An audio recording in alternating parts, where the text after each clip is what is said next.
Hello students, welcome to the video lecture series designed for you. Today we are opening our second book of economics of your syllabus, Introductory Macroeconomics.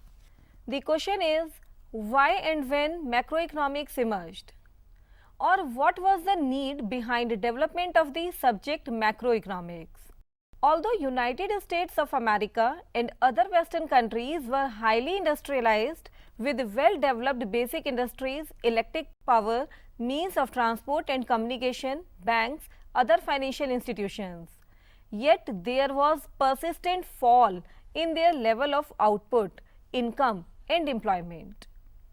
The classical economist could not explain this phenomenon due to worldwide depression. It was against this that the well-known English economist J.K. Keynes wrote a book. Keynes in 1936 in his famous book General Book of Employment brought about a revolution in economic thought called the Keynesian Revolution. Keynes criticized the classical assumption of full employment and developed a new theory known as macroeconomic theory. Therefore, Great Depression of 1929 to 33 is the main factor which have contributed to the development of modern macroeconomics. Let us start with the meaning of macroeconomics. Between two major branches of economics, we have already studied the former, that is microeconomics, and now we start with the latter, that is macroeconomics. There are many questions that comes in our mind, like will the prices as a whole rise or come down?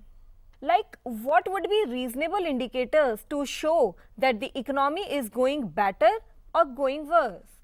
Like is the employment condition of the country as a whole getting better or is worsening? Question like what steps can the state take in order to improve the position of the economy? These all questions are dealt with in macroeconomics. These are the kind of questions that make us think about the health of the country's economy as a whole. Health of the economy is reflected by income. Let's see how the concept of income generates. In this book, we shall examine the working of a capitalistic economy, a free market economy. In a capitalistic economy, production activities are carried out by entrepreneurs. Here I want to tell you students that an entrepreneur is a person who exercises major control over major decisions. He bears a large part of the risk associated with the firm or enterprise. He may himself supply the capital needed to run the business, or he may borrow the capital. To carry out business, he also needs some natural resources, some variable resources like raw material, and some fixed resources like land. And most important, he needs human labor to carry out production. After producing output with the help of these three factors of production, land, labor, capital, the entrepreneur sells this production in the market. The money that he receives is known as his revenue. Part of this revenue is paid out as rent for the services rendered by the land. Part of this income is paid to capital as interest, and part of it goes to labor as wages. The rest of the revenue after paying rent, interest and wages is the earning of the entrepreneur, and it is called his profit. These profits are used by entrepreneur in the next period to buy new machinery, to build new factories so that production can be expanded. These expenses which raise productive capacity are called as investment expenditure. Macroeconomics looks at economy as a combination of four sectors, namely household, firm, government and external sector. Let's explain the meaning of all these four. First of all, household. By household, we mean a single individual who take decisions relating to her consumption, or a group of individuals for whom decisions relating to consumption are jointly determined.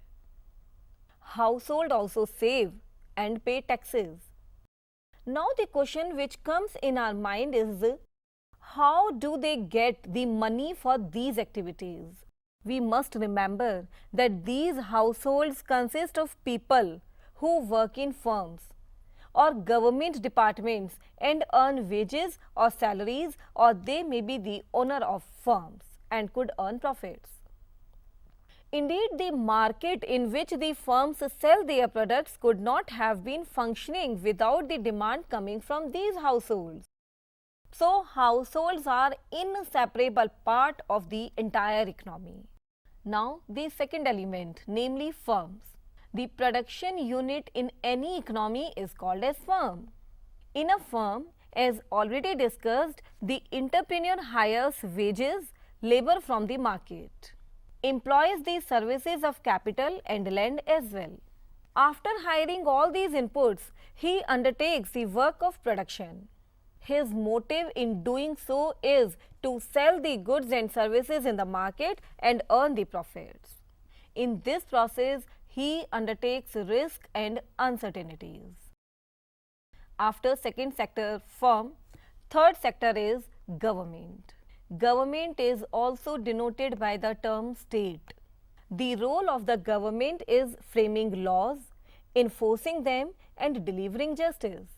In many cases, government also undertakes production apart from the imposition of taxes and spending money on building public infrastructure, running schools, colleges, providing health services, etc. These economic functions of the state have to be taken into account when we want to describe the economy of the country. So far we have described the major players in the domestic economy. But all the countries of the world are also engaged in external trade. The external sector is the fourth important sector in our study. Trade with the external sector can be of two types, export and import. The domestic country may sell goods to the rest of the world, these are called exports. And the economy may also buy goods from the rest of the world, and these are called imports. Besides export and import, the rest of the world affects the domestic economy in other ways as well.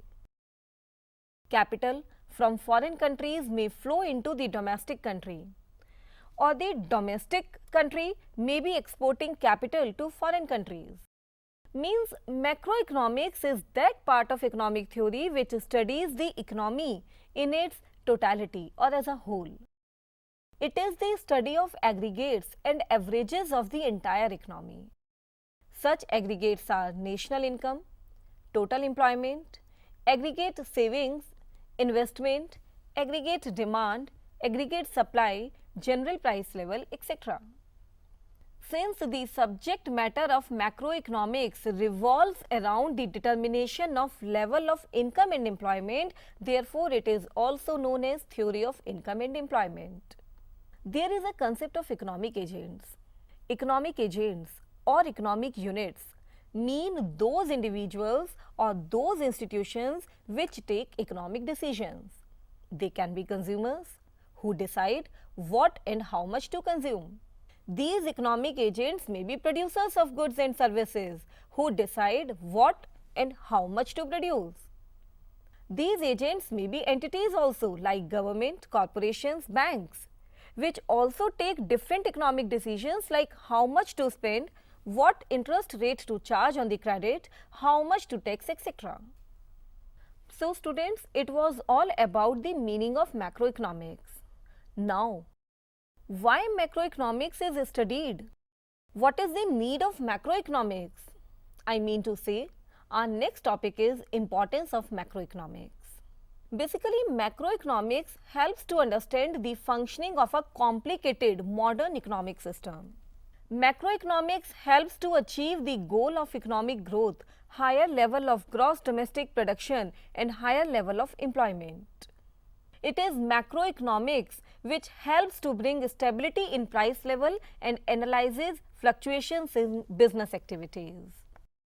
Macroeconomics suggests policy measures to control inflation and deflation. It is macroeconomics which explains factors which determine balance of payment. At the same time, It also identifies causes of deficit in balance of payment and suggests remedial measures. Macroeconomics helps to solve economic problems like poverty, population, budget deficit, unemployment, business cycles, etc., whose solution is possible at macro level only, that is at the level of whole economy. With detailed knowledge of functioning of an economy at macro level, it is possible to formulate correct economic policies and also coordinate international economic policies. Students, so far we have studied about the meaning and importance of macroeconomics. In our earlier book, we also have studied the meaning of microeconomics. Now it is the time to differentiate between the two, micro and macroeconomics. Whereas microeconomics is the study of individual economic units of an economy, on the other hand, macroeconomics is the study of economy as a whole and its aggregates. Secondly, whereas microeconomics deals with individual income, individual prices and individual outputs, on the other hand, macroeconomics deals with aggregates like national income, general price level, national output, etc. Thirdly, whereas the central economic problem in microeconomics is price determination and allocation of resources, on the other hand, the central economic problem in macroeconomics is determination of income and employment. Fourthly, whereas the main tools of microeconomics are demand and supply of particular commodity or factor, on the other hand, the main tools of macroeconomics are aggregate demand and aggregate supply of the economy as a whole. Fifthly, whereas microeconomics helps to solve the central problem of what, how and for whom to produce in the economy, on the other hand, macroeconomics helps to solve the central problem of full employment of resources in the economy. Sixthly, whereas microeconomics discusses how equilibrium of a consumer, producer or an industry is attained. On the other hand, macroeconomics is concerned with the determination of equilibrium level of income and employment. Seventhly, price is the main determinant of microeconomic problems, while income is the main determinant of macroeconomic problems. Eighthly, topics studied in microeconomics are individual income, individual savings, price determination, individual firms output, etc. Whereas examples of macroeconomics are budget deficit, balance of payment, external debt of India, money banking system, privatization, globalization, liberalization, etc. Students, remember that meaning, functions and scope of micro and macroeconomics are different, yet they are complementary to each other. Yet they are interdependent, not independent. These two branches of economics cannot study in isolation.